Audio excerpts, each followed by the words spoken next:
Question देखो, find number of moles of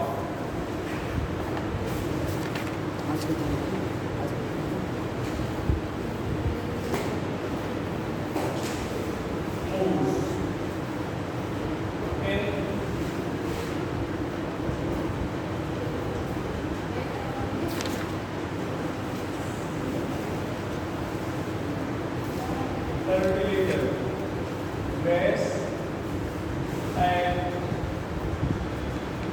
27 degrees Celsius and 1.5 atmospheric pressure.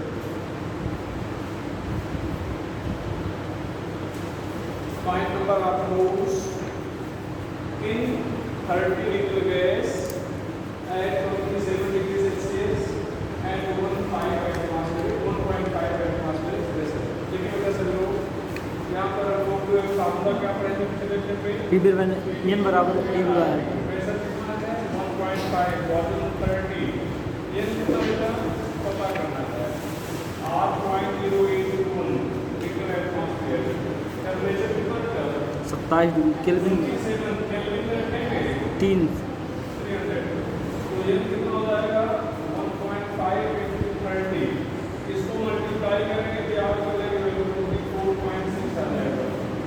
ठीक है, तो अप्रॉक्स को 25 मान लिया जाए, कितना मान लिया जाए, लगभग 25 मान लिया जाए, तो ये 25 और 36/5 हो जाएगा, है नहीं 1.5 into 6 यहाँ पर कितना हो जाएगा 5, तो साथ तो देखिए इधर हम लोग 3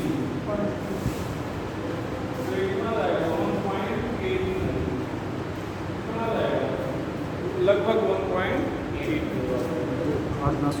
ठीक है, अच्छा एक जो पिछले लेक्चर में बताए थे कि किसी भी गैस का एक मोल एसटीपी पर 22.4 लीटर बताया गया था किलर फ्लो इसको बताया गया था ना।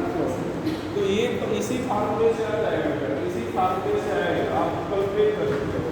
अगर एसटीपी पर मतलब टेम्परेचर प्रेशर रख दो तो एक मोल 22.4 लीटर के बराबर होगा, इसी फार्मूले से आएगा। तो हाँ वो कैलकुलेट ना करा के सीधे बोल दिया गया तो उसको याद है इसको। ठीक है, चलो अगला क्वेश्चन करो, बता दिया जाए बेटा करो। यस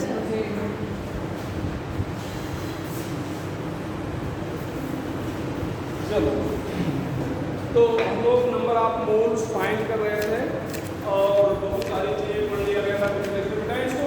जी चलो अब आज हम लोग कैलकुलेट करेंगे बेटा, जैसे मान लो कोई भी सब्सटेंस दिया गया है उसमें कितने मॉलिक्यूल हैं, कितने एटम हैं, कितने इलेक्ट्रॉन प्रोटॉन न्यूट्रॉन हैं, इन सब चीज़ों की स्टडी करेंगे। तो यहाँ पर आप लिखिएगा number of molecule atom electron proton and neutron in given substance.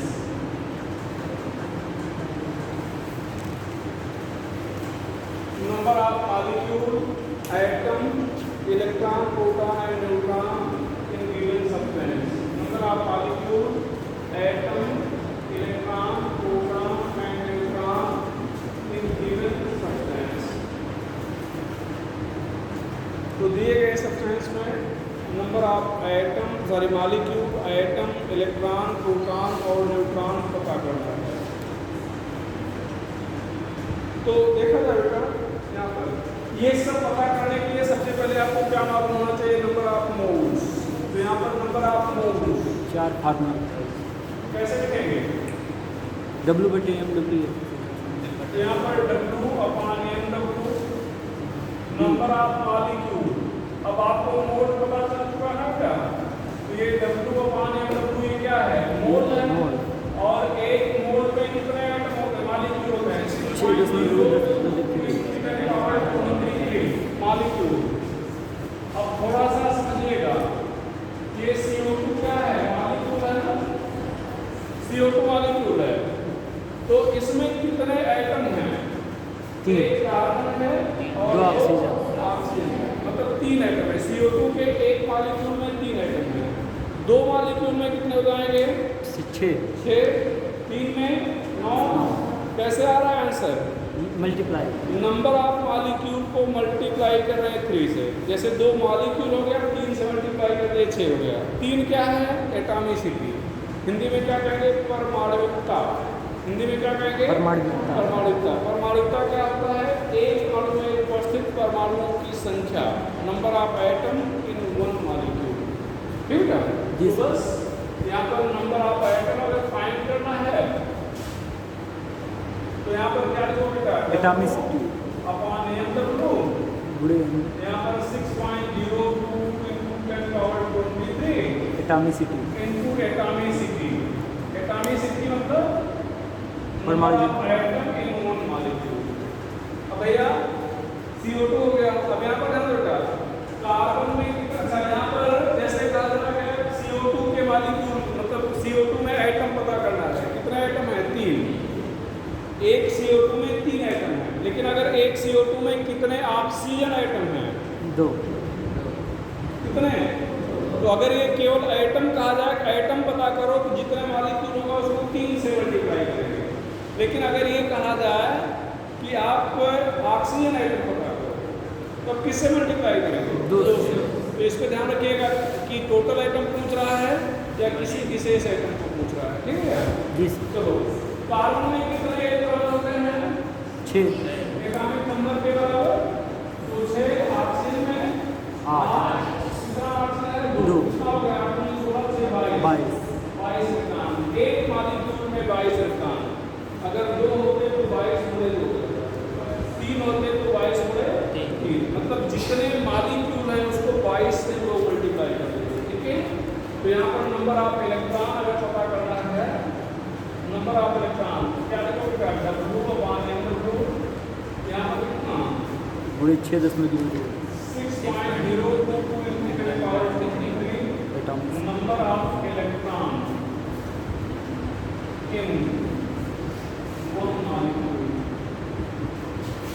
इसी तरह से नंबर ऑफ प्रोटॉन बेटा W/m/2 6.022 into 10⁻23। यहाँ पर number of proton in one molecule. यहाँ पर number of neutron W/m/2 6.022 into 10⁻23। यहाँ पर क्या बेटा? Number of neutron in one molecule. In one molecule. यहाँ पर थोड़ा सा आपको बताना चाहेंगे। इधर देखना बेटा, इधर देखिएगा। यहाँ पर जैसे हम लोग कोई भी एलिमेंट लिख रहे हैं, यहाँ पर Z, यहाँ पर A लिख रहे हैं, तो Z बराबर होता है P बराबर क्या होता है P, और A बराबर क्या होता है P प्लस N, या A बराबर होता है Z प्लस N। समझ ना? ये जानते रहेगा। ये Z A क्या है? एटॉमिक मास और Z क्या बेटा? परमाणु एटॉमिक। तो मतलब अगर किसी भी एलिमेंट में कितने इलेक्ट्रॉन हैं तो उसके एटॉमिक नंबर के बराबर। कितने प्रोटॉन हैं? एटॉमिक नंबर के बराबर। न्यूट्रॉन कितने हैं? तो A बराबर Z प्लस N कर लेंगे। A बराबर क्या कर लेंगे? Z प्लस N कर लेंगे, उसे निकाल लेंगे न्यूट्रॉन। ठीक है?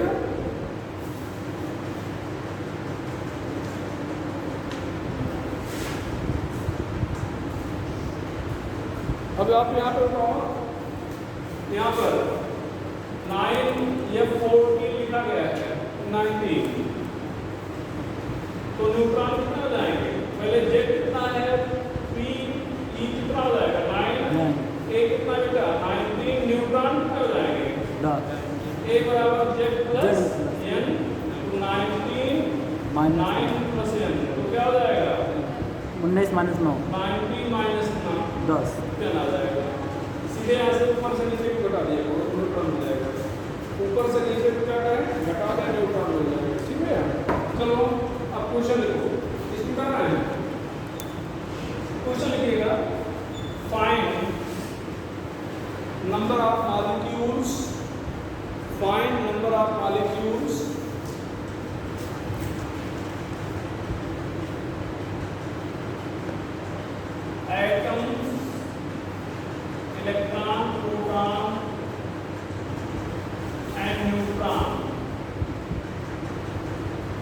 in 1.6 gram methane. 1.6 gram methane. Methane देखो क्या हमारे ऊपर मास देखो कार्बन का एटॉमिक मास कितना 12 हाइड्रोजन का 8 जो 4 कितना 16 हमारे ऊपर मास कितना हो जाएगा 16। बाकी आप सॉल्व करो तो यहाँ पर मोल कितना हो जाएगा W/mW कितना बेटा 1.6/16 13.1।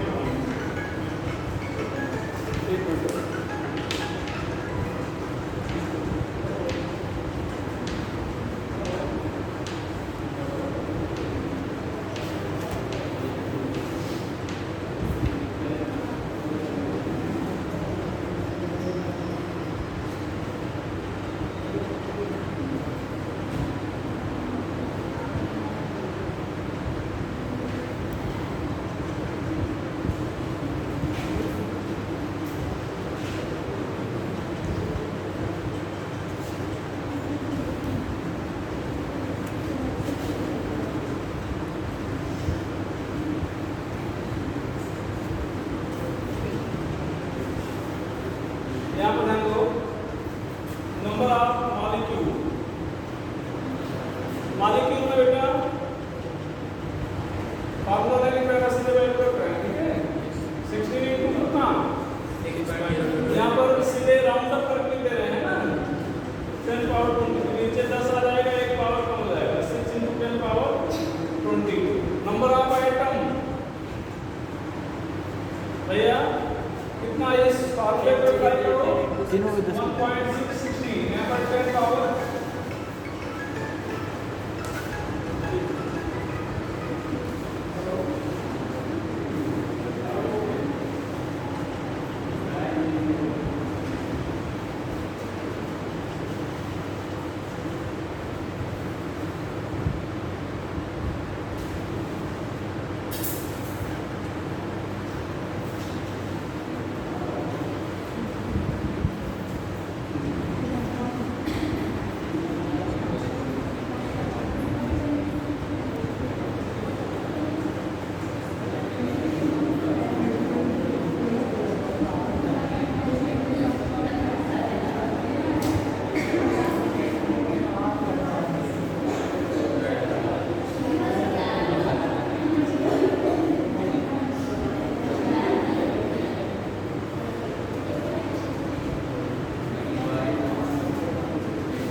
तीन गुण 10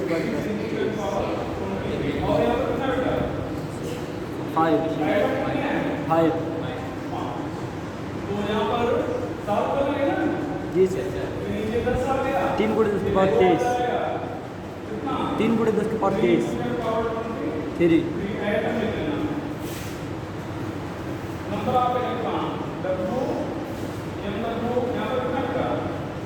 10 10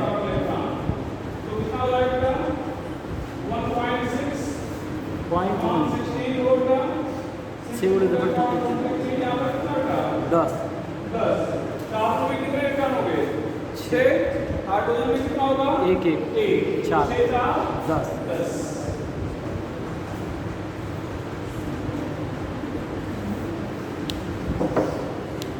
तो यहाँ पर साफ कर लेना, वही आ जाएगा 6 × 10⁻23।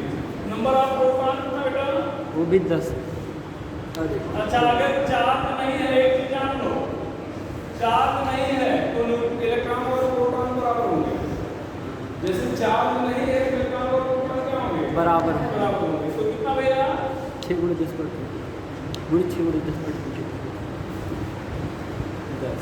न्यूट्रॉन, न्यूट्रॉन यहाँ पर क्या लिखें? W/m 3.6 × 10⁻25 कार्बन में कितने न्यूट्रॉन होंगे? 6 12 - 6 कार्बन में कितने न्यूट्रॉन होंगे?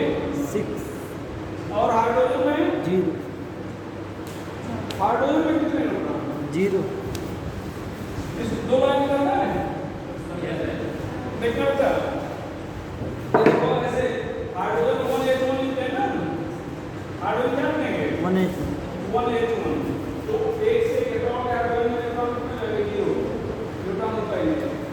तो अब बताओ, तो कार्बन में 6 और हाइड्रोजन में 0, तो कितना हुआ? 6 यहाँ पर किससे मल्टीप्लाई करने जा रहे हो? 6 6 6 × 10⁻23 नंबर ऑफ 6 6 तो कितना आ जाएगा? 3.6 × 23 3.6 6 × 10⁻23 23 23 जी। कितना न्यूट्रॉन हो जाएगा? यहाँ पर एक प्रोटॉन होगा। अब तो फाइंड कर लेंगे, फाइंड कर लेंगे ना। आपको एक होमवर्क दे रहे हैं,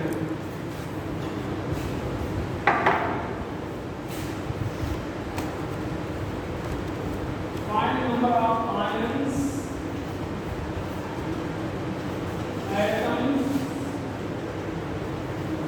इलेक्ट्रॉन, प्रोटॉन एंड न्यूट्रॉन।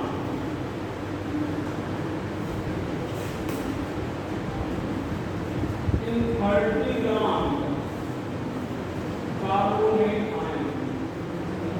ध्यान में अपना समझ लीजिए थोड़ा सा, देखो थोड़ा सा आपको बता दें। यहाँ पर मॉलिक्यूल फाइंड किया था और यहाँ पर क्या फाइंड कर रहे हैं? आयन। तो जहाँ पर मॉलिक्यूल लिखे थे वहीं पर आयन लिख दो बस।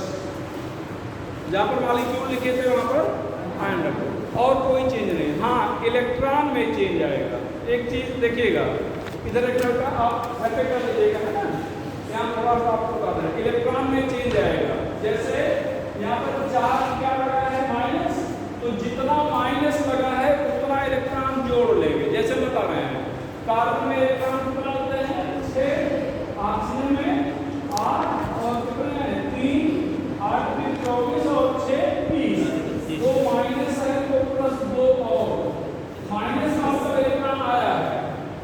चार्ज कैसा भी हो, प्रोटॉन और न्यूट्रॉन की संख्या पर फर्क नहीं पड़ेगा।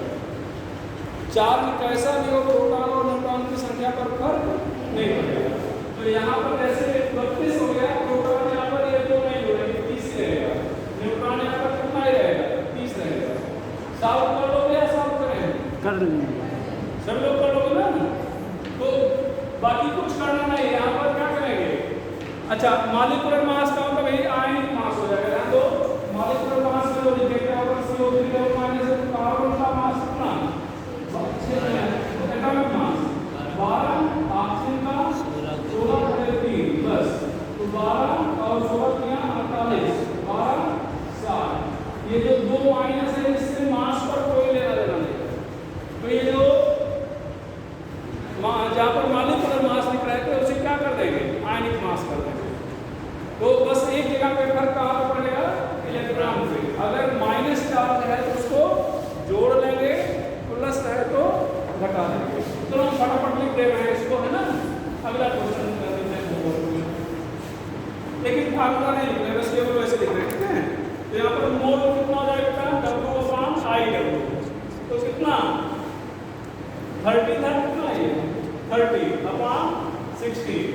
मॉलिक्यूल की जगह पर आयन लिख रहे हैं, मॉलिक्यूल की जगह पर आयन। तो यहाँ पर कितना बेटा 30/60 इंटू 6 इंटू 10 पावर 23 एटम 30/60 यहाँ पर 6 इंटू 10 पावर 23 और एटॉमिसिटी किलोमीटर कितना एटम है यहाँ पर बताओ 4 ऑक्सीजन के 3 और 4 के 4 कार्बन के 1 तो 4 हो गया इलेक्ट्रॉन 30 यहाँ पर 16 6 इंटू 10 पावर 23 यहाँ पर कितना बेटा 32 प्रोटॉन 30/60 6 इंटू 10 पावर 23 यहाँ पर क्या हो बेटा 30 कार्बन में इलेक्ट्रॉन प्रोटॉन न्यूट्रॉन बराबर होते हैं कार्बन और ऑक्सीजन दोनों में प्रोटॉन न्यूट्रॉन कितना लगेगा इनका प्रोटॉन है 30 60 6 इंटू 10 पावर 23 यहाँ पर 30 कहाँ होगा आयन ये आयन है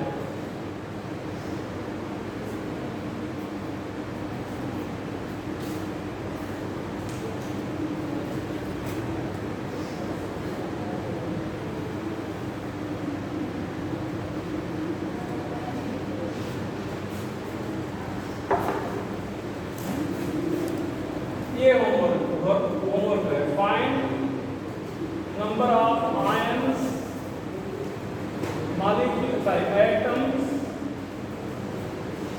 electron proton and neutron in 1.8 gram ammonium ion यहाँ पर इलेक्ट्रॉन कितना लिखोगे बताओ इसमें एक आयन इलेक्ट्रॉन कितना होंगे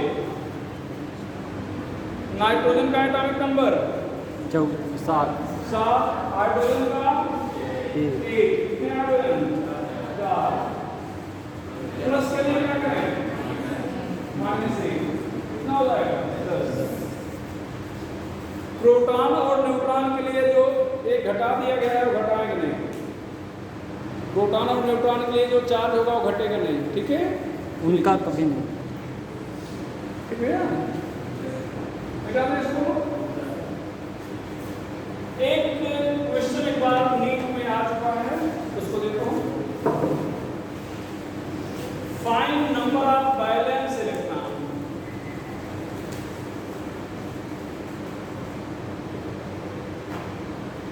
इन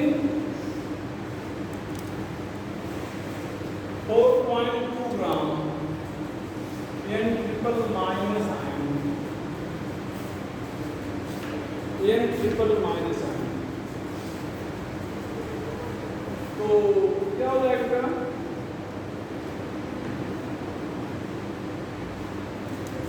यहाँ पर मान लो इधर देखना nitride ion n triple minus है ना इसमें कितने इलेक्ट्रॉन हैं 7 10 नाइट्रोजन में 7 और 3 माइनस है 10 कितने इलेक्ट्रॉन का 10 इलेक्ट्रॉन का डिस्ट्रीब्यूशन कैसे करोगे 2 और 8 तो जो आउटर मोस्ट सेल में वही है वही तो वैलेंस इलेक्ट्रॉन है ये क्या है बैलेंस इलेक्ट्रॉन ये क्या है वैलेंस तो एक आयन है कितने आयन हैं तो आयन कितने हैं तो नंबर ऑफ वैलेंस इलेक्ट्रॉन के लिए नंबर ऑफ वैलेंस इलेक्ट्रॉन के लिए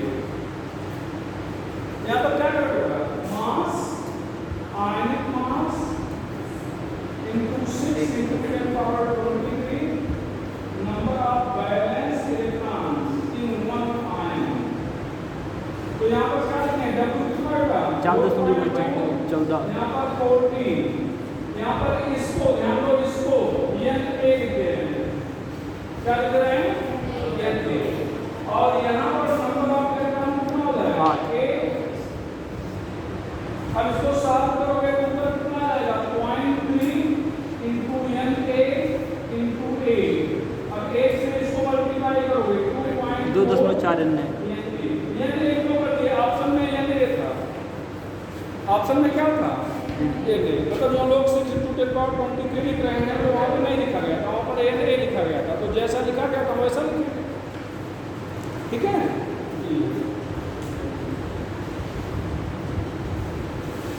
इसको मिला दें क्या?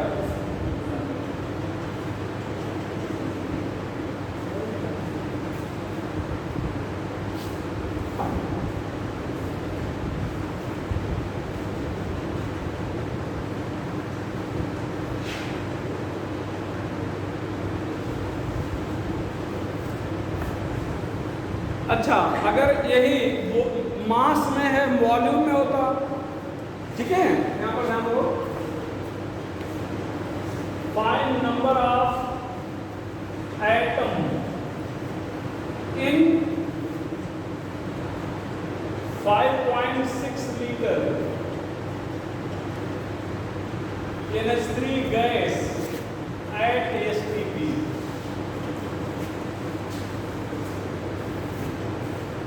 अब ध्यान देना बेटा, इधर ध्यान दो। तो यहाँ पर मोल कैसे लिखेंगे? V/22.4 molecule V/22.4 into 6 into 10⁻23। Atom के लिए बेटा V/22.4 6 इंटू 10⁻23 इंटू एटॉमिसिटी। अब ये ध्यान दो, जहां पर W/W कर रहे थे, W/W, इसका मतलब क्या हुआ? मोल। और यहाँ पर मोल में बदलने के लिए उसी को क्या किए? वॉल्यूम पे 22.4 से डिवाइड कर दिए, ठीक है।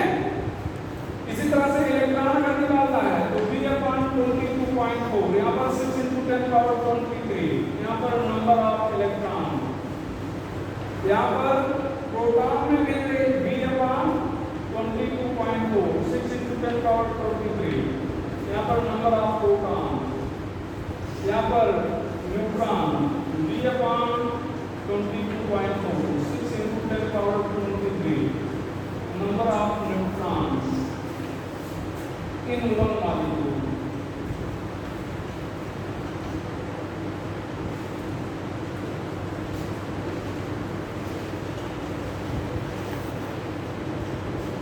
तो यहाँ पर क्या फाइंड करना था? एटम के और पास क्या फाइंड करना है? एटम 6/10⁻23 एटॉमिसिटी वाला। तो क्या कर दिया जाए? 6/10⁻23 बताओ भैया। W/M B बटे बाय 10⁻4 4 एटॉमिसिटी 4। तो कितना है? 5.6, यहाँ पर 22.4 6 इंटू 10⁻23, एटॉमिसिटी में कितना? 4 या 5? 4। तो ये नीचे भी 4 है, देखो 4 और ये 4 कैंसिल हो जाएगा, कितना हो जाएगा? 6 इंटू 10⁻23।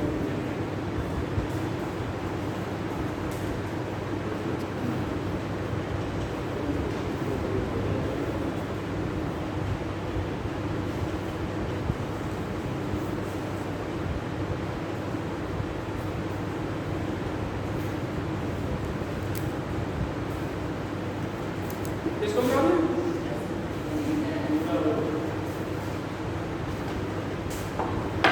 अब बेटा 2 ऑब्जेक्टिव क्वेश्चन कराएंगे।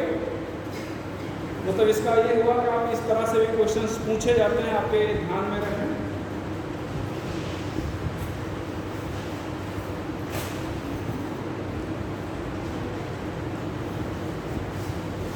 Which one has maximum number of atoms?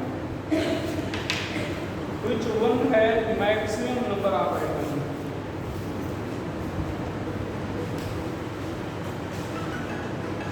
3 gram atom of sodium.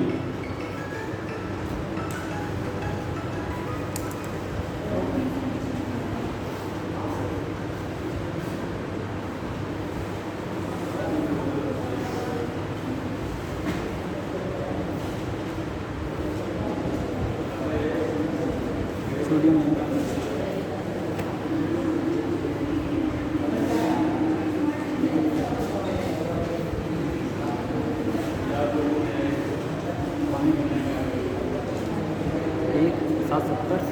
23।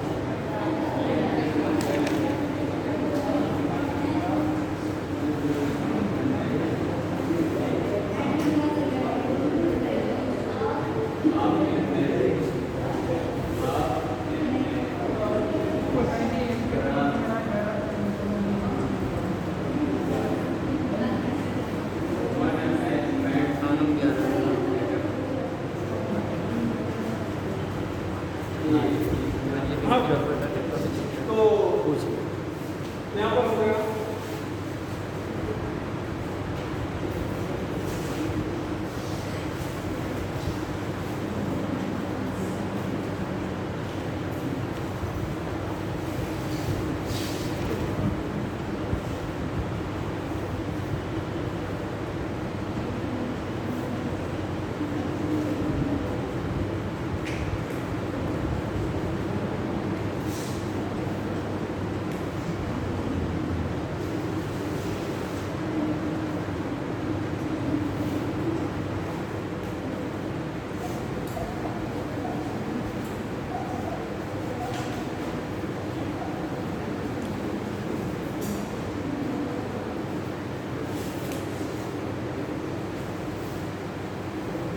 C.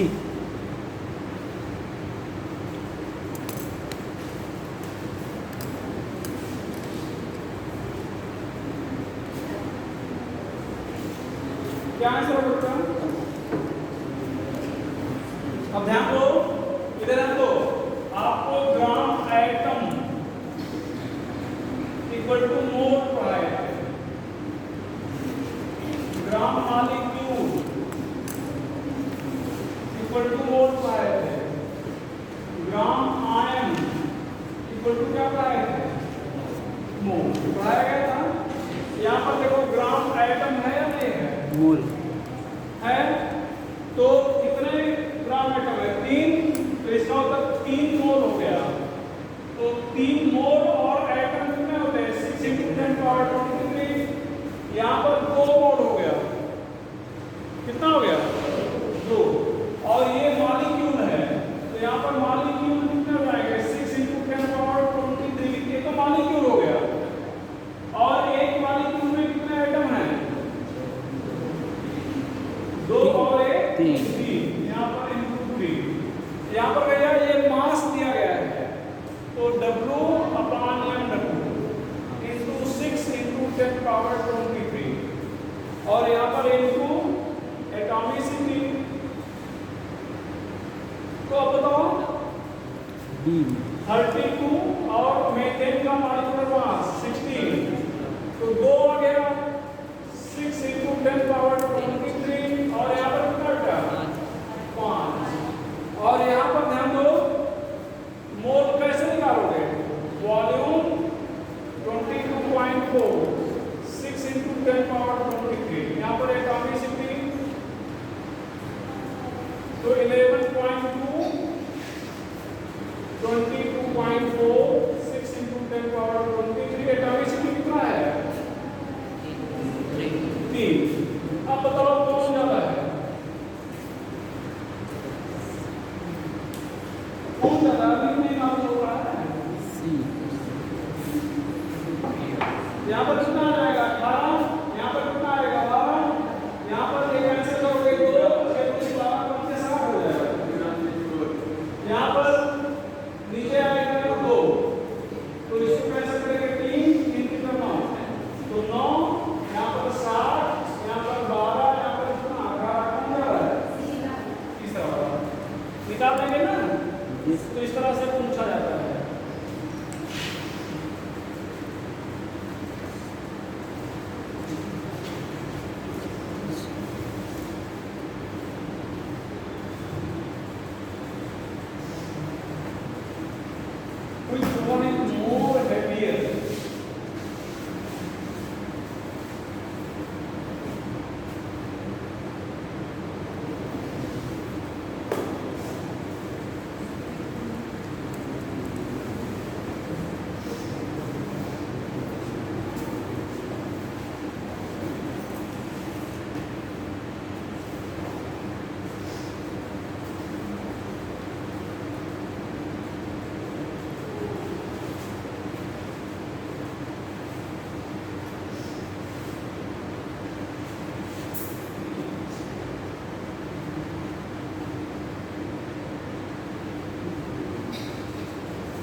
Which one is more heavy?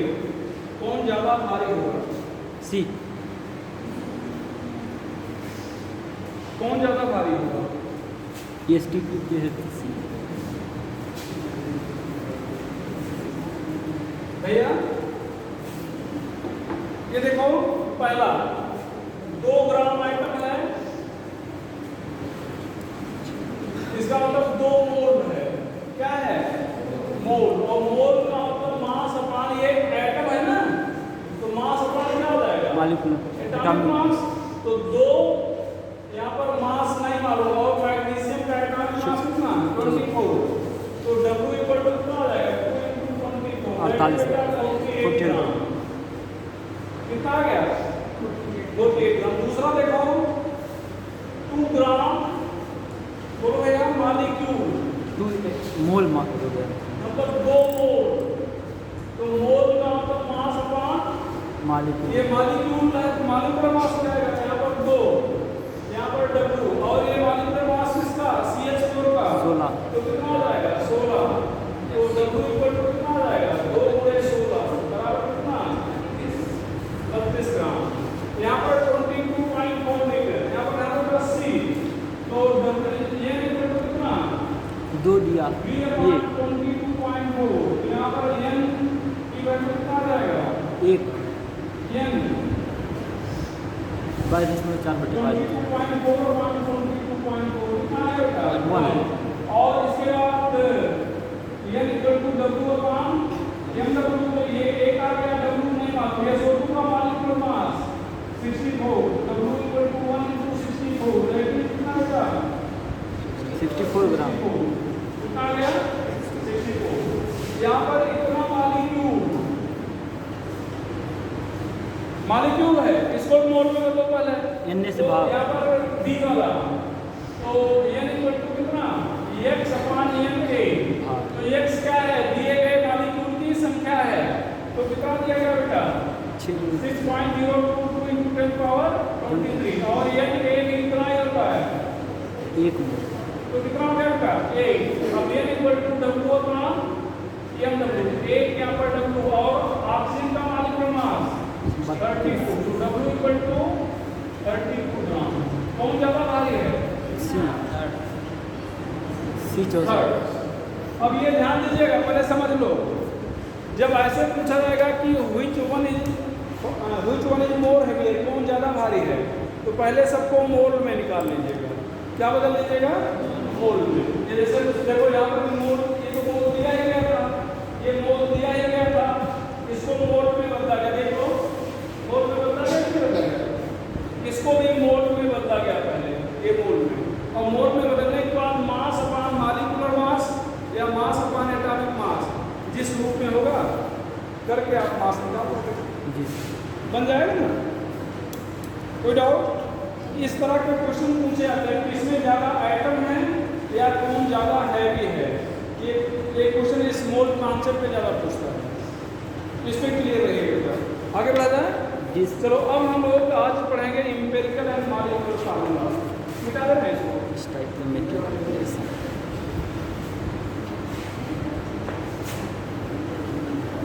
मिटा देना? Empirical and molecular formula.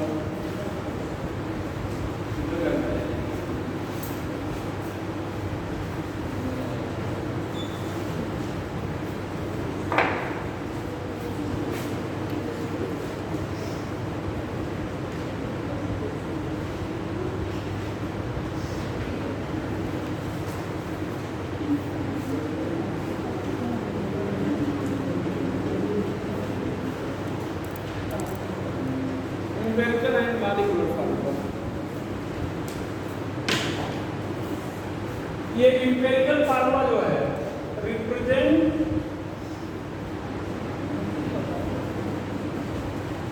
Simplest atomic ratio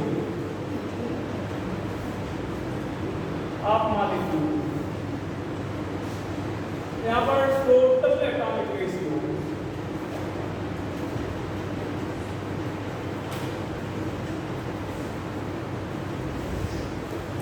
of molecule. ध्यान रखना, जैसे यहाँ पर ग्लूकोज लिखे, ग्लूकोज तो यहाँ पर ध्यान दो, इसका एम्पिरिकल फार्मूला ये EF CH2O होगा। देखो EF का मतलब होता है बेटा एम्पिरिकल फार्मूला, ग्लूकोज का क्या होगा CH2O, और यहाँ पर एटॉमिक रेशियो क्या है 1:2:1, और यहाँ पर ग्लूकोज का मॉलिक्यूलर फार्मूला बेटा यहाँ पर C6H12O6, यहाँ पर जो एटॉमिक रेशियो क्या है 6:12 क्या है 6। तो जो मॉलिक्यूलर फार्मूला है ये टोटल एटॉमिक रेशियो बताता है, जबकि एम्पिरिकल फार्मूला क्या बताता है लोएस्ट सिंपलेस्ट, क्या बताता है सिंपलेस्ट। तो ये हो जाएगा। यहाँ तक क्लियर हो? जी सर। लिखो जल्दी, और फिर कैलकुलेट कैसे करेंगे ये सिखाते हैं आपको।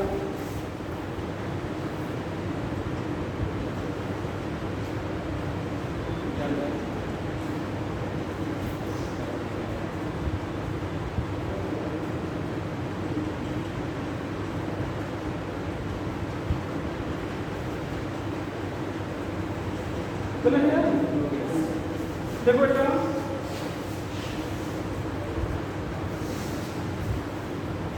Determination of empirical and molecular formula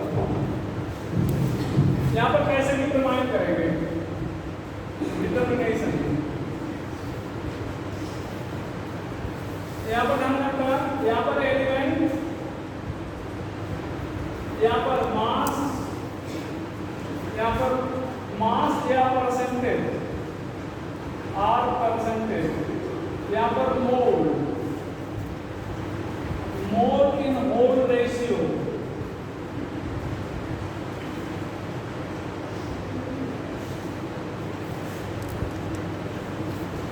element, मास या परसेंटेज, यहाँ पर मोल, यहाँ पर मोल इन होल रेशियो या simple ratio, mole in simple ratio. ध्यान में बेटा, जैसे आपसे कहा जाएगा कि एक कंपाउंड का एनालिसिस करने पर कार्बन हाइड्रोजन आर्गन जैसे पाए गए, तो जो भी एलिमेंट पाया गया उसको आप यहाँ पर लिख लेंगे। अच्छा, इसके बाद ध्यान देंगे कि जो बताया गया है वो मास बताया गया है या परसेंटेज बोला गया है। अगर परसेंटेज बोला गया है और परसेंटेज का सम 100 हो जा रहा है तो ठीक है। अगर 100 नहीं हो रहा है और ऑक्सीजन नहीं दिया गया है, इसका मतलब हम लोग क्या करेंगे, पूरा सबको जोड़ेंगे, परसेंटेज ऑफ ऑक्सीजन, तो क्या हो जाएगा 100 माइनस जो दिया है percentage of sum of each element.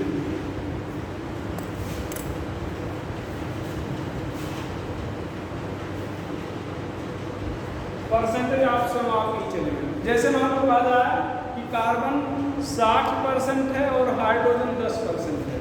एक ऑर्गेनिक कंपाउंड का एनालिसिस किया गया जिसमें कार्बन 60% था और हाइड्रोजन 10% था। 30 तो 60 और 10 कितना हुआ 70। ऑक्सीजन का नाम नहीं दिया गया ना, इसका मतलब 60 प्लस 10 70, 100 माइनस 70, 30% क्या होगा ऑक्सीजन। अगर दिया है तो ठीक है, अगर परसेंटेज दिया है और ऑक्सीजन नहीं दिया है तो परसेंटेज का सम 100 होना चाहिए। अगर नहीं 100 आ रहा है तो इसका मतलब ऑक्सीजन भी है जिसके बारे में बताया नहीं है। ठीक है जी। तो ये चीज अब मान लो यहाँ पर ऑक्सीजन चाहे हमें दिया गया था या नहीं, हमने डिटरमाइन कर लिया है। सपोज करो यहाँ पर x ग्राम दिया है, y ग्राम दिया है, z ग्राम दिया है। तो ध्यान रखना ये मास है, मास अपॉन एटॉमिक मास क्या होता है मोल। मास अपॉन एटॉमिक मास क्या होता है मोल। तो यहाँ पर अब ध्यान देना बेटा, इधर ध्यान दो सभी लोग, ध्यान से देखो। यहाँ पर मान लो 1 आ गया, यहाँ पर 2 आ गया, यहाँ पर 1 आ गया। ऐसा आए इसकी संभावना बहुत रेयर है। मतलब रेयर का मतलब ज़्यादा से ज़्यादा 1%, ज़्यादा से ज़्यादा 1%। मतलब ये होल नंबर में आ गया। देखो 1 2 1 सब होल नंबर है, नहीं है। ऐसा बहुत रेयर है, संभावना नहीं है मिलने की। मिल जाए तो इससे अच्छी चीज़ नहीं होगी। कुल मिला के होल नंबर में आना चाहिए। यही आ गया तो ये वाले कॉलम का काम खत्म हो गया। अब मान लो होल नंबर में नहीं आया, जैसे ये 1.5 आ गया या 1.2 आ गया, ये 2.4, ये 1.2 आ गया। अब यहाँ पर अगर ये होल नंबर में नहीं है तो क्या करेंगे, सभी को सबसे छोटी वैल्यू से डिवाइड कर देंगे, तब ये होल नंबर में बदल जाएगा। ऐसी संभावना कितना है बेटा, बहुत कम। छोटी वैल्यू से डिवाइड करने और ये होल नंबर में बदल जाए, ऐसी संभावना लगभग 95% है।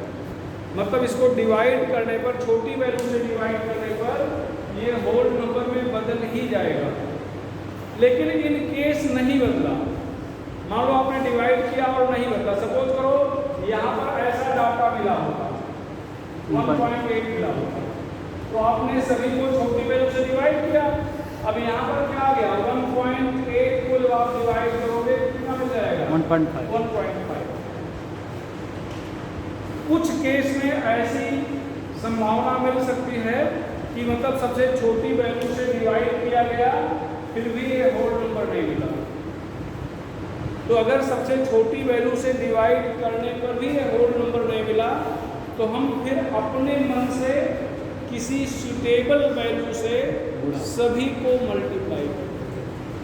किससे मल्टीप्लाई करें तो होल नंबर हो जाए, 2 से इसको मल्टीप्लाई करते कितना हो गया, 2 मल्टीप्लाई करते 4, 3 मल्टीप्लाई करते कितना हो गया, 3। अब ये हो ही गया। मान लो यहाँ पर 1.48 आया होगा तो कितना आया था, 2.96 आया था। कितना आया था, 2.96। मतलब फिर से सुनो, यहाँ पर डिवाइड करने मतलब ये मोल निकालने पर होल नंबर में आ जाए, ऐसी संभावना बहुत कम है। आ जाए तो इससे अच्छा कुछ हो नहीं सकता। नहीं आया तो सबसे छोटी वैल्यू से डिवाइड करने के लिए होल नंबर में बदल जाएगा, इसकी संभावना लगभग 95% है। अगर नहीं बदला तो हम अपने मन से किसी सुटेबल डिजिट से मल्टीप्लाई कर देंगे, तब ये होल नंबर में बदल ही जाएगा। और अगर तब भी नहीं बदला तो फिर नियरेस्ट होल नंबर मान लिया जाएगा। जैसे 2.96 है ना, तो फिर इसको 3 मान लेंगे। नियरेस्ट होल नंबर क्या करेंगे, मान लेंगे। बात क्लियर? तो ये चीज़ है। अब यहाँ पर हमें ये होल नंबर मिल चुका है, हम ऐसा मान के चल रहे हैं। तो यहाँ पर क्या है बेटा, जो एलिमेंट हैं यहाँ पर इंपीरिकल फार्मूला लिखेंगे। तो यहाँ पर C2H4O3 हो गया। ये इंपीरिकल फार्मूला मास 12 × 34 हाइड्रोजन का 1/4 सोलह यहाँ 48। ठीक है, तो ये कितना आ जाएगा, 76 आ जाएगा क्या, यहाँ पर अब ध्यान दें बेटा, n लिखेंगे यहाँ पर molecular mass upon empirical formula mass. यहाँ पर मास तो ये दिया गया है 152, यहाँ पर 76 साल को भी हुआ जाएगा, ये दिया रहेगा गिवन। कहाँ से आ गया, गिवन। अब यहाँ पर मॉलिक्यूलर फार्मूला निकालोगे तो ये हो जाएगा n इंटू इंपीरिकल फार्मूला, तो 2 इंटू कितना बेटा, C2H4O3, तो C4H8O6 किया गया। यहाँ पर फिर से ध्यान दो, ये मॉलिक्यूलर मास दिया रहेगा। कई बार मॉलिक्यूलर मास नहीं दिया होता है तो वेपर डेंसिटी दे देता है। क्या देता है बेटा, वेपर डेंसिटी, जिसको 2 से गुणा करके क्या करेंगे, मॉलिक्यूलर मास को दिया। और कई बार वेपर डेंसिटी भी नहीं देता, कुछ ऐसा डाटा देता है जिससे हम लोग मॉलिक्यूलर मास निकाल सकें। मतलब ज़्यादातर केस में वेपर डेंसिटी दे देता है, तो वेपर डेंसिटी मॉलिक्यूलर मास क्या करते हैं, निकालने। अच्छा, कई बार मॉलिक्यूलर मास देता ही नहीं, कुछ नहीं देता। तो जब मॉलिक्यूलर मास या कोई ऐसा डाटा नहीं देगा जिससे मॉलिक्यूलर मास निकाल सकें, तो वहाँ पर मॉलिक्यूलर फार्मूला निकालने के लिए नहीं करता है, वहाँ पर केवल फार्मूला लिखने के लिए करता है। क्या करता है? फार्मूला लिखने के लिए। तो फार्मूला लिखने के लिए करता है, इसका मतलब आप एम्पिरिकल फार्मूला निकाल दिए, वही फार्मूला हो गया। जो मॉलिक्यूलर मास नहीं दिया है या कोई ऐसा डाटा भी नहीं दिया है, इसका मतलब आप एम्पिरिकल फार्मूला तक पहुँच गए, वही क्या हो गया? फार्मूला हो गया। यहाँ तक कोई डाउट? ऐसे ही सॉल्व करना है, लिखनी है वो पूरा।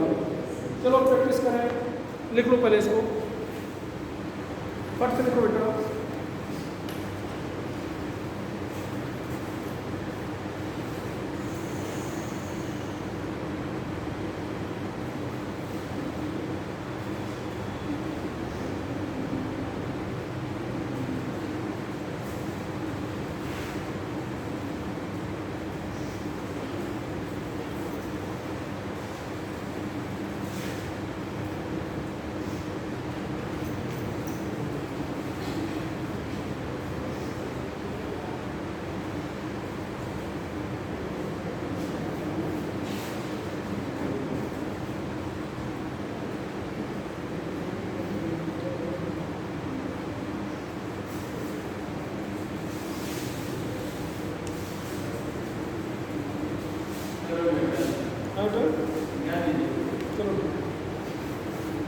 चला जाएगा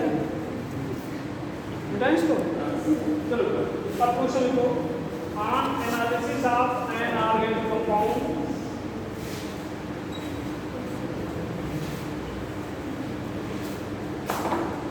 on analysis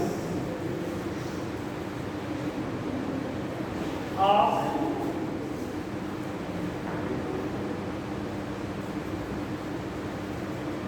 organic compound 40% carbon and 6.6% hydrogen was found. Find molecular formula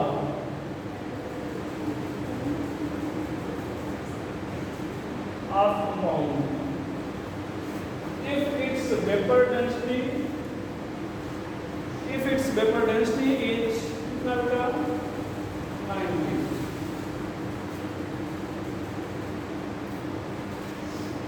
carbon कितना परसेंट? 40, हाइड्रोजन 6.6, ऑक्सीजन कितना हो जाएगा? दिया है नहीं, तो कितना हो जाएगा? 40 + 6.6, तो कितना हो जाएगा? 53.4।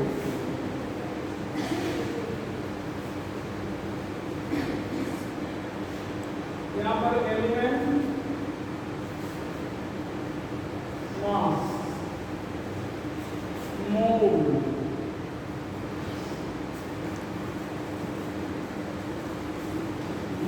इन होल नंबर कितना होगा? कार्बन, हाइड्रोजन, ऑक्सीजन कितना? 40, 6.6 कितना? 53.4।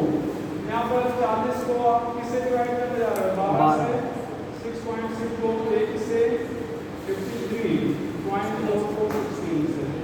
यहाँ पर 3.3, 6.6, 3.3। अब 3.3 से डिवाइड कर दो, कितना बचा? 1, कितना?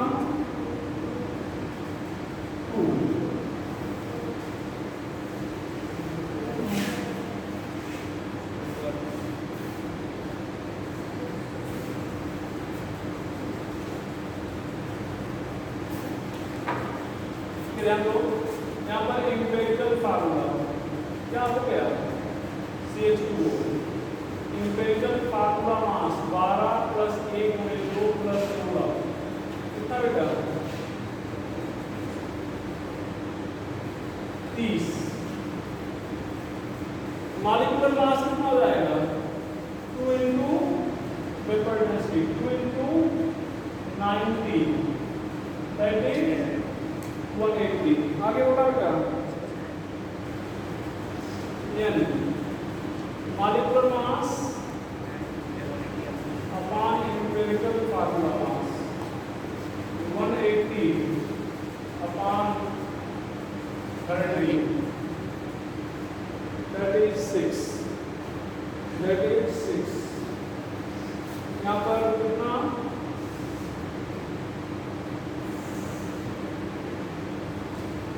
Molecular formula N2 C2 chemical formula N कितना बेटा 6 6 और CH2 C6H12O6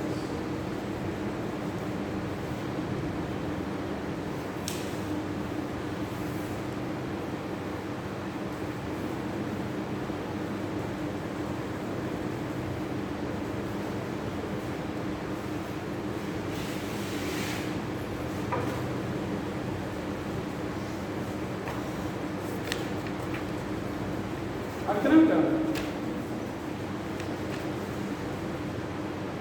इधर एकदम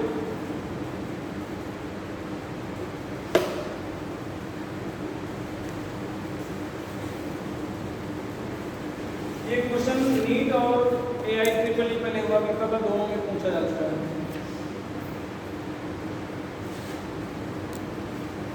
On analysis of an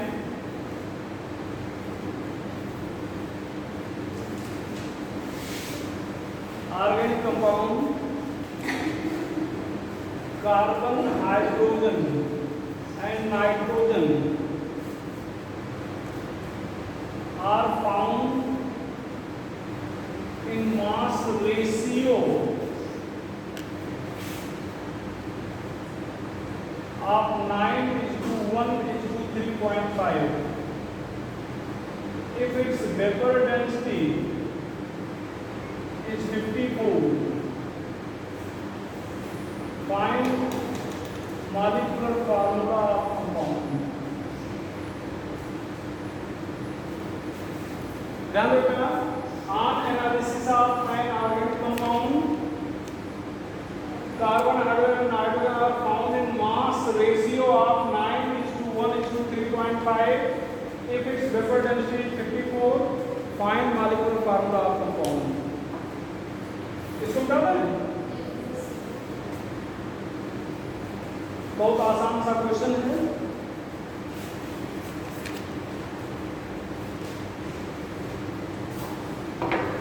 यहाँ पर ध्यान दो, element carbon, hydrogen, nitrogen, mass, mole, mole in simple ratio या मोल रेशियो। यहाँ पर ऑक्सीजन नहीं लिखा जाएगा, ऑक्सीजन लिखा जाएगा ना लिखा जाएगा नहीं, परसेंटेज नहीं दिया है, मास रेशियो दिया है, मास दिया है। बात समझ ना, जबरदस्ती ऑक्सीजन नहीं खोजेंगे। ऑक्सीजन कब खोजेंगे? जब परसेंटेज दिया हो और उनका योग 100 ना हो। जैसे यहाँ पर परसेंटेज का नाम ही नहीं लिया, मास रेशियो का होगा, मतलब मास का रेशियो।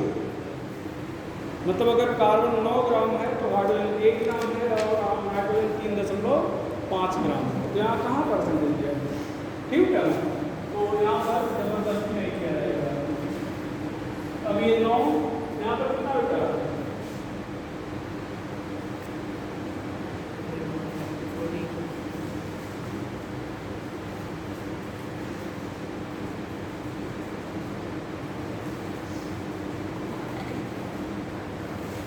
क्या किया जाए? 0.75 अपॉन 0.25 कितना बेटा? 3 1 अपॉन 0.25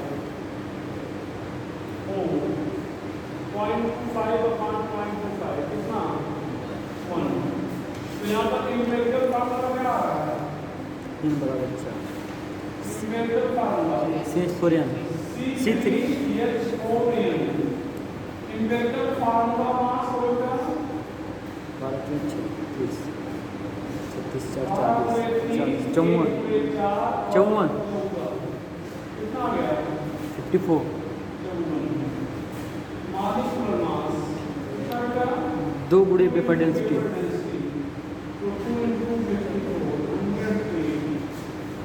यहाँ पर N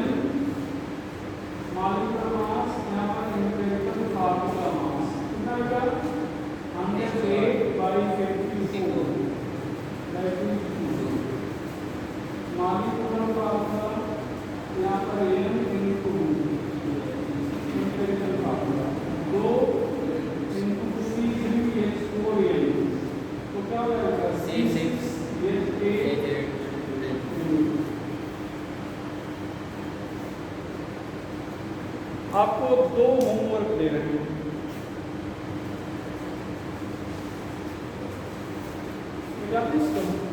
अच्छा, होमवर्क दें तो आप आके एक बार अपना नोट्स को लिया करो कि ये है ना। मैं तो बस संदेश ये बताएं, आप साल के नए साल के भूल गए, साल के गलत साल के सही क्या होगा। यहाँ पर 2 होमवर्क है। On analysis of an organic compound 85.75 organic compound है, कैसा है हाइड्रोकार्बन का कैसा है हाइड्रोकार्बन 85.75% कार्बन was found.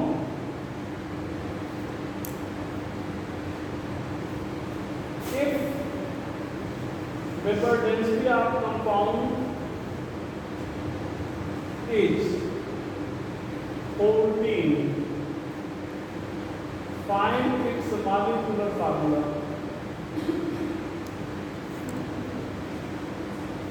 हम आंसर बता रहे हैं C2H4। आंसर क्या होगा C2H4 सॉल्व करिएगा। अच्छा, यहाँ पर देखो एक चीज जो इंडिकेट करना था आपको, ऐसा था हालांकि मैं पहले बता दिया। देखो इंडिकेट क्या करना था, यहाँ पर हाइड्रोकार्बन कहा गया ना, ध्यान से सुनो, हाइड्रोकार्बन मतलब उस कंपाउंड में क्या क्या है, हाइड्रोजन और कार्बन। यहाँ पर भी ऑक्सीजन नहीं खोजना है। जैसे यहाँ पर देखो केवल कार्बन का परसेंट दिया गया, देख लो तो आपको क्या बताया गया कि अगर परसेंटेज दिया गया और 100 नहीं है तो फिर जो बचा हुआ पार्ट है क्या होगा, ऑक्सीजन होगा। तो उस कॉन्सेप्ट के अकॉर्डिंग तो 100 से 85.75% घटा दिया जाए, तो बचेगा ऑक्सीजन होना चाहिए, लेकिन नहीं। क्यों? चूंकि नाम बोल दिया गया। देखो पहले ऑर्गेनिक कंपाउंड बोला था, अगर ऑर्गेनिक कंपाउंड बोले होते तब वो पिछला फार्मूला लगाते, लेकिन यहाँ पर हाइड्रोकार्बन का दिया गया, क्लियरली कहा दिया गया कि हाइड्रोकार्बन है, मतलब उसमें केवल हाइड्रोजन और कार्बन है। तो कार्बन का परसेंटेज इतना है और हाइड्रोजन का कितना हो जाएगा, 100 से इतना घटाओगे 85.75 कितना आ जाएगा 14.25। साथ कर लीजिएगा, बस कुछ तो है नहीं। अगला question, equal mass of A and B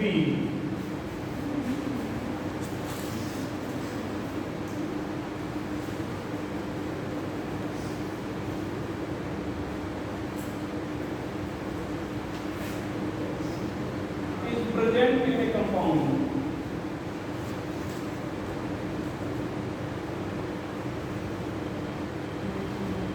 Find its formula.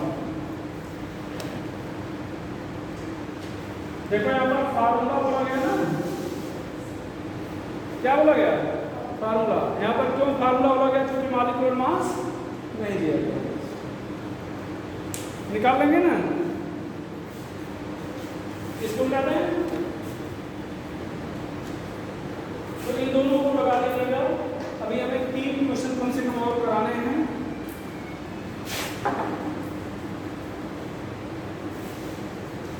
Empirical formula वाला क्वेश्चन है, जगह छोड़ दीजिएगा। Of compound is CH2। Empirical formula of compound is CH2।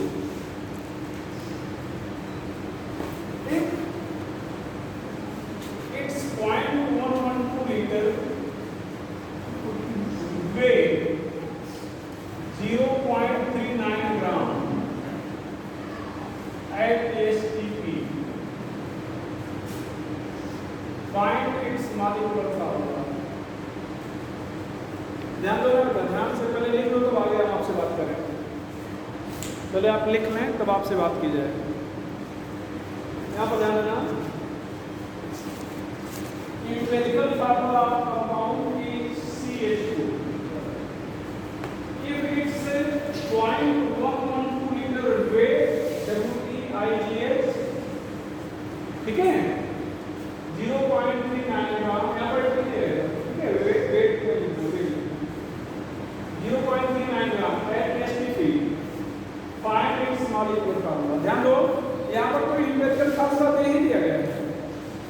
पीछे वाले केस में लोग इंपेरिकल फार्मूला भी निकाला करते थे, यहाँ पर तो दिया गया है। तो यहाँ पर अगर मॉलिक्यूलर मास पता चल जाए तो सारी समस्या खत्म हो जाएगी। यहाँ पर जो दिमाग लगाना है वो कहाँ लगाना है, मॉलिक्यूलर मास को। तो मॉलिक्यूलर मास कैसे आएगा, ध्यान देना, इधर देखना बेटा, 0.112 लीटर कितना ग्राम है इसका मास कितना है 0.39 ग्राम। तो 1 लीटर का मास कितना ग्राम 0.39 तो 22.4 लीटर का मास 0.39 यहाँ पर 7 हो गए 78 ग्राम आ जाएगा, दैट इज मॉलिक्यूलर मास। अगर इसमें कोई दिक्कत किसी को बता दो, अभी पिछले लेक्चर पर मॉलिक्यूलर मास सॉल्व कराया था ना, और शायद इतना क्वेश्चन इस क्वेश्चन दिया गया था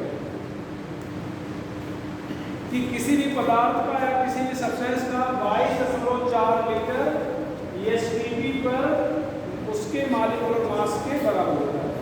तो इतने लीटर का मास दिया गया है, जिसका मतलब 22.4 लीटर का मास होना चाहिए। अगर 22.4 लीटर का मास है, इसका मतलब क्या होगा, मॉलिक्यूलर मास है। अब तो कहानी आपको समझ में आ गई होगी, आगे ना। अब क्या करना है, इंपेरिकल फार्मूला दिया है क्या था, बताओ। तो अब क्या किया जाए, अभी भी हमें निकालना पड़ेगा। इंपेरिकल फार्मूला मास कितना हो गया बेटा, 12 और 1 गुणे 2, थोड़ा सा गलत हुआ, CH को नहीं CH कर देना, सॉरी CH कर देना, 13×78 इंपेरिकल फार्मूला जो है CH कर देना, क्वेश्चन में सुधार देना। अब यहाँ पर मॉलिक्यूलर सॉरी एम क्या आ जाएगा 6 इंपेरिकल फार्मूला तो 78/13 molecular formula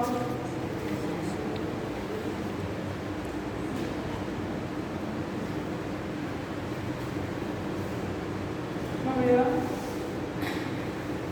6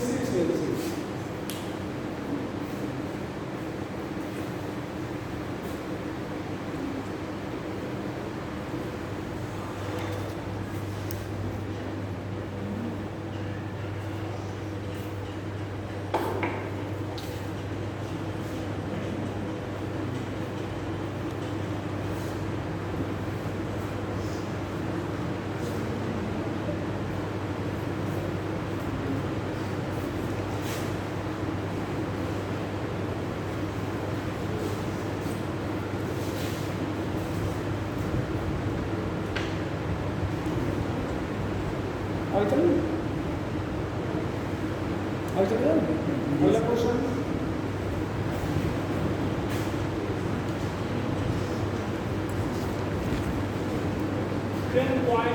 gram carbon combined with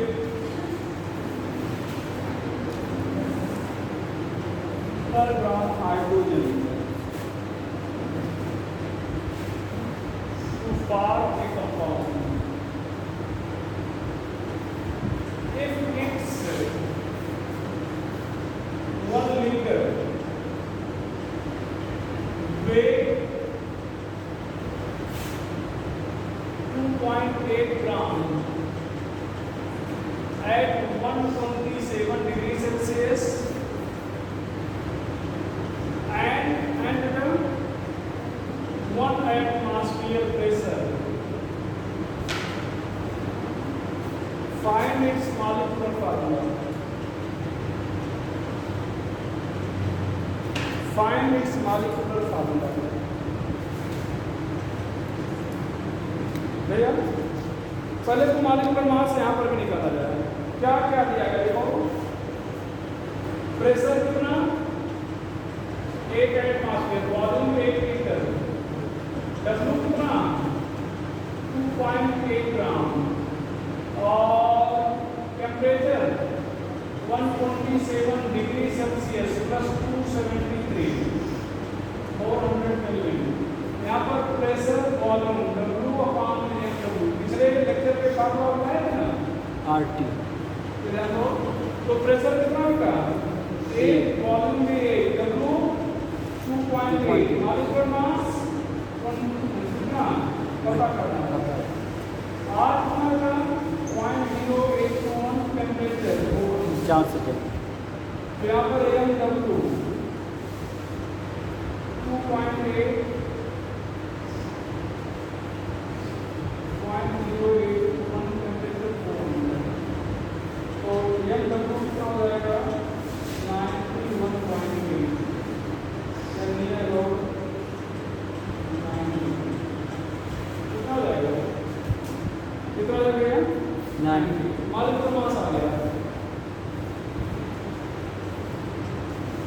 अब यहाँ से जो कंपाउंड कैलकुलेट कर रहा है फॉर्मूला आप दो तरह से कैलकुलेट कर सकते हो।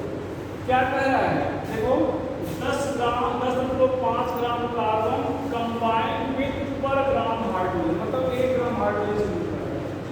तो यहाँ पर ध्यान दो यहाँ पर 10.5 प्लस 1 इक्वल टू कितना 11.5। अगर 11.5 ग्राम कंपाउंड ले लिया जाए तो उसमें कार्बन कितना होगा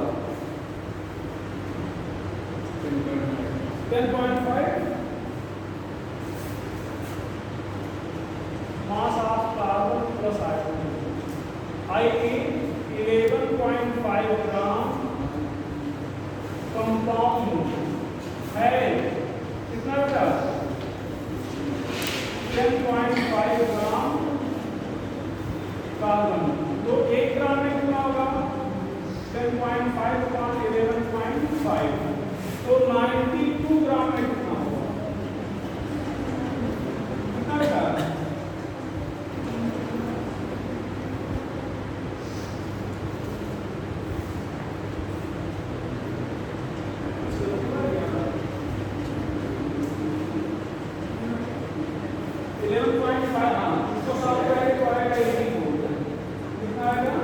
C7H8 आई ठीक है। अच्छा इधर देखिएगा 84 ग्राम कार्बन है तो 92 ग्राम में 84 ग्राम क्या है कार्बन तो बचा क्या हाइड्रोजन कितना है 8 मास ऑफ हाइड्रोजन कितना है 8 ग्राम 92 माइनस 84 दैट इज 8 तो Mc मतलब कार्बन के मोल मास अपॉन एटॉमिक मास कितना है 84 अपॉन 1284 और MgH कितना है 8/1 M 8/1 8/1 कितना आ गया 8 तो C7H8 आप ऐसे कर सकते हो देखो इसको आप ऐसे कर सकते हो ठीक भैया। और दूसरा तरीका देखो यहाँ पर जैसा आप जानते हो देखो 0.87 क्या बताया गया देखो क्या यहाँ पर कार्बन हाइड्रोजन कितना 10.5 यहाँ पर कितना 1 10.5 बटे 12 1 बटे 1 कितना आ गया 1 ये 8.875 अब यहाँ पर 0.875 बटे 0.875 ये कितना आ जाएगा 1 बटे 0.875 ये बचा 1.14 आएगा कितना आएगा 7/8 थोड़ा सा याद है क्या बेटा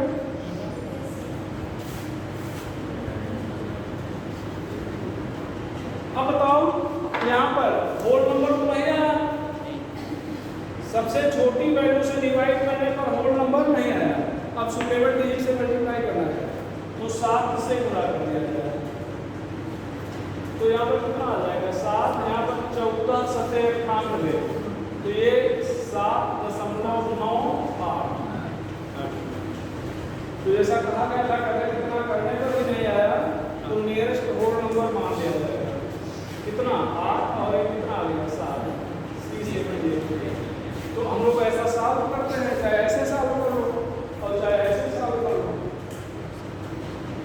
जो आपको अच्छा लगे दोनों अच्छा लगे दोनों जानते रहो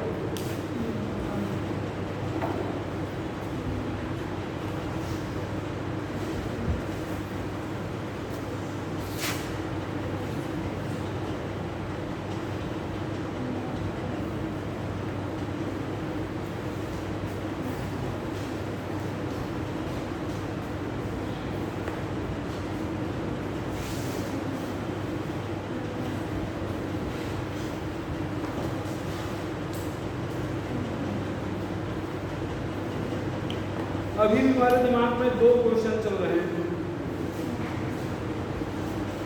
बताइए सर। मिटा दें इसको। एक सेकंड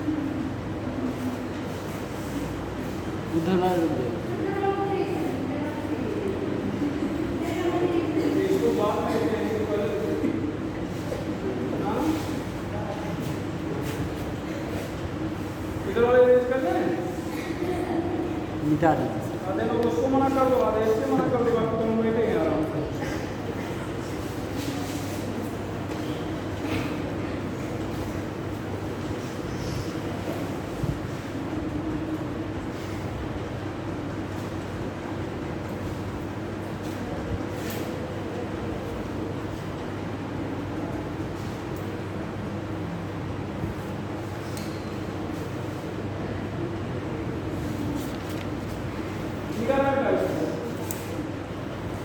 एक क्वेश्चन और यहाँ पर, ये सारे क्वेश्चन जो हैं इसी पैटर्न पे, इस टाइप पे ही पूछे जाते हैं कि किताब में बहुत सारे दिए होंगे। इधर देखना 1.756 ग्राम BaCl2 on BaCl2 XH2 BaCl2 XH2 on heating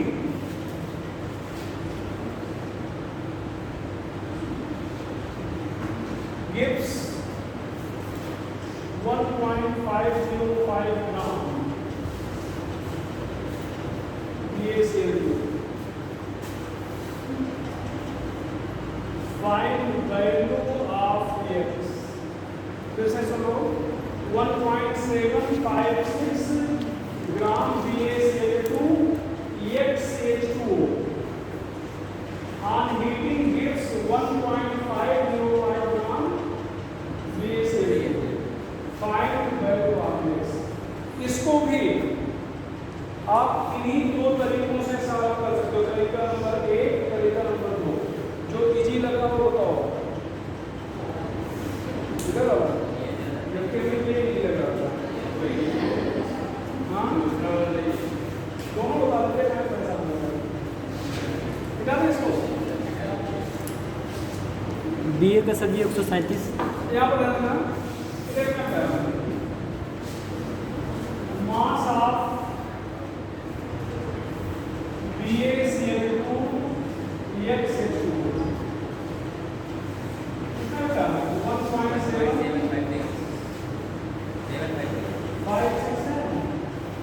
mass of BaCl2 कितना का 1.5 मास ऑफ वाटर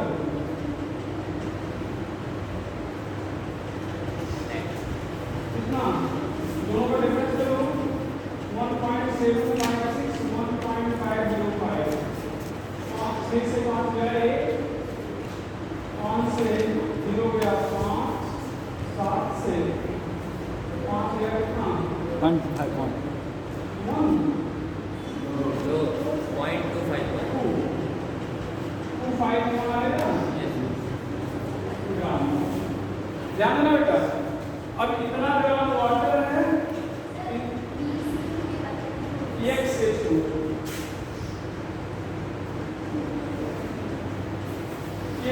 इतना ग्राम वाटर है और उतना ग्राम BaCl2। अब ध्यान देना बेटा, यहाँ पर पहले उधर वाला तरीका फिर इधर वाला। यहाँ पर देखिएगा 1.505 ग्राम BaCl2 कंबाइन विद बोलो X ग्राम X ग्राम 0.251 1 ग्राम वाटर 1 ग्राम H2 1 ग्राम BaCl2 कंबाइन कितना बेटा 0.251 1.505 ग्राम। अच्छा इधर देखना, इधर देखिएगा, ये BaCl2 XH2O में अगर इसको देखा जाए तो वाटर कितना है तो मालूम नहीं है, लेकिन BaCl2 कितना है तो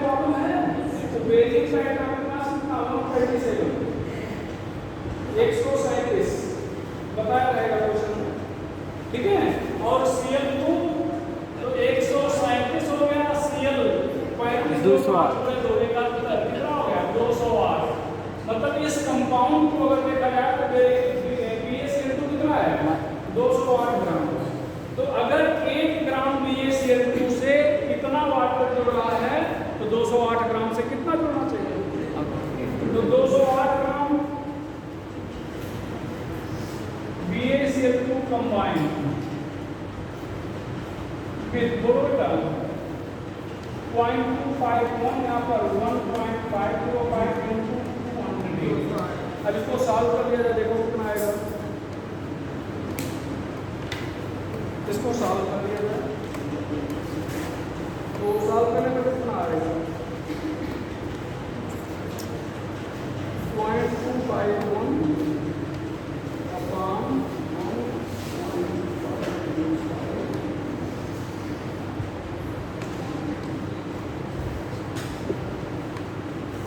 34.6 आता है 34.6 आता है। थोड़ा सा डाटा कहीं पर थोड़ा सा मिसमैच हुआ है, ये वाला मास शायद थोड़ा सा ज़्यादा है 1.6 ठीक है 6 है उसको परेशानी होना है। तो इतना वाटर है, इतना क्या है वाटर, तो ये वाटर का मास हुआ। तो वाटर का मोल कितना आ जाएगा, मोल ऑफ वाटर W/m लग जाएगा। तो ये 34.468 अपान कितना बेटा 18। तो ये 1.98 ऐसे पूछा जाएगा 1.98 मोल। तो मोल दशमलव में नहीं आएगा, मोल या तो 1 जुड़ेगा या तो 2 जुड़ेगा या तो 4 जुड़ेगा। तो ये नियर अबाउट कितना हो गया 2 मतलब x की वैल्यू कितना आ गई 2 मोल। x की वैल्यू कितनी आ गई। और इधर इंपेरिकल वाली को फार्मूला से सॉल्व करना है। तो ऐसे BaCl2 को आप मान लो, BaCl2 के मास को आप क्या करो 208 से डिवाइड कर दो, इसके मास को कितने से डिवाइड कर दो 18 से डिवाइड कर दो। इसको यहाँ पर जाना वैसे, यहाँ पर BaCl2, यहाँ पर वाटर, यहाँ पर 1.505, यहाँ पर 0.251, 1.05, यहाँ पर 208, यहाँ पर कितना 0.51, यहाँ पर 18। सॉल्व करके देख लेना, कोई वैल्यू आएगी इस मतलब फिर छोटी वैल्यू से मल्टीप्लाई कर देगा देंगे तो 1:2 का रेशियो आ जाएगा, 1:2 का रेशियो आ जाएगा।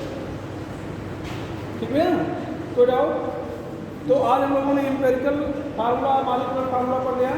नेक्स्ट डे हम लोग पढ़ेंगे 2-3 चीज़ पढ़ेंगे। एक तो problem based on stoichiometric calculation, mass mass relationship, mass volume relationship, volume volume relationship और लिमिटिंग रिएजेंट के बारे में पढ़ेंगे। ठीक है। तो ये कोशिश करेंगे पढ़ने की, जितना पढ़ पाएंगे पढ़ा जाएगा। कोई डाउट बेटा है कोई डाउट। अच्छा क्या इसका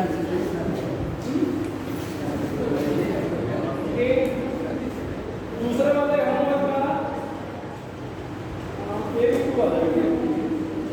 C2H4 और Na2 ठीक है।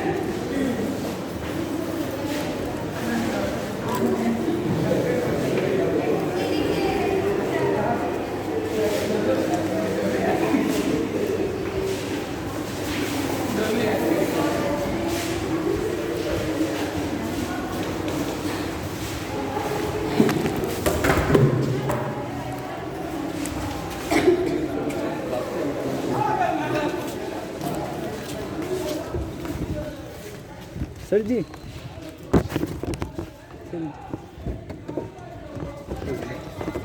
क्वेश्चन इस बार बेहरम दिए थे, यही क्वेश्चन से हम लगाए थे इसको कक्षा 11 वालों को इस बार।